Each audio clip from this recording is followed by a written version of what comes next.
Culture Club is brought to you by Tropical Ice. Hafide Kwahusi Nichole Quintanilla. I am 27 years old. I am a weaver and a teacher.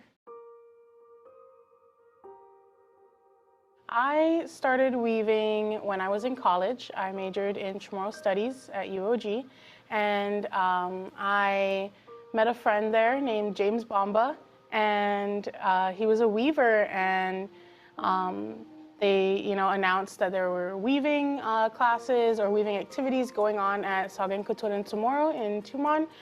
And so I went to one of the workshops that they had, and I just fell in love with it, and I thought it was so amazing and so beautiful.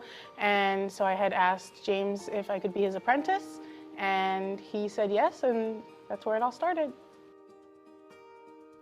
So I started off small. I started off just learning how to make simple things like bracelets and rings, fans, the gueja and everything.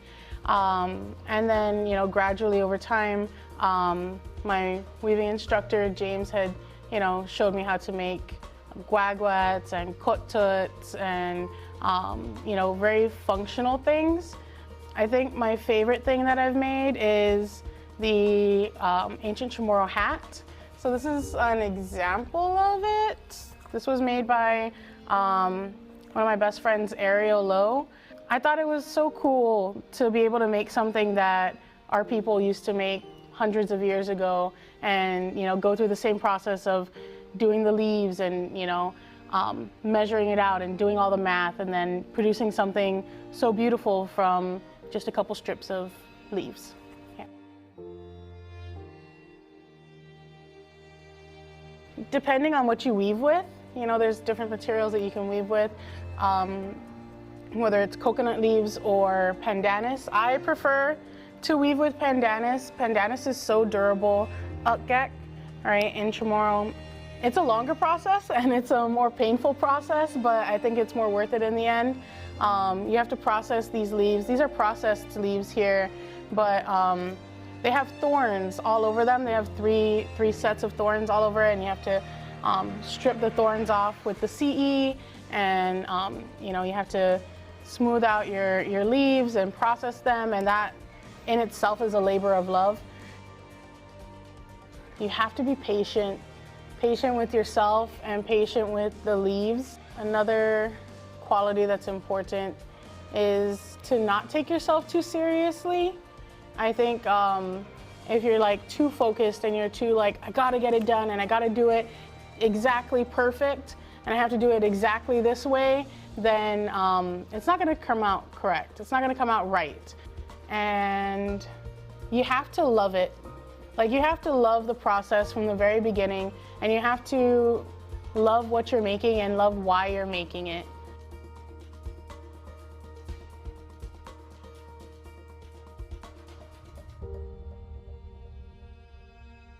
I think it's so important to preserve the culture.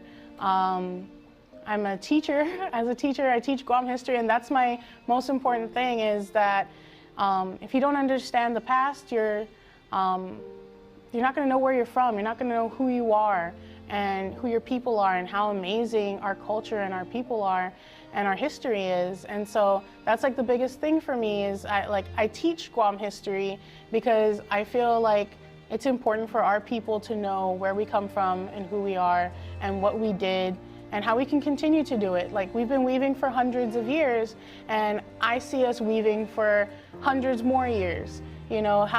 No matter how advanced technology gets, I feel like weaving will always have a place in our culture and on our island. I think a lot of the younger generation is committed to preserving the culture and learning as much as they can. You see it a lot with the Harao Academy and with Nihi Kids and all of these other organizations where weaving and all of our cultural practices are now accessible to these kids. I love that now it is way more accessible, and I feel like the kids of this generation and the next are making the effort and really trying to preserve and continue our culture and our language, and I think that's a beautiful thing. My name is Nichole Quintanilla, and I am proud to be part of KUAM's Culture Club. Culture Club is brought to you by Tropical Ice.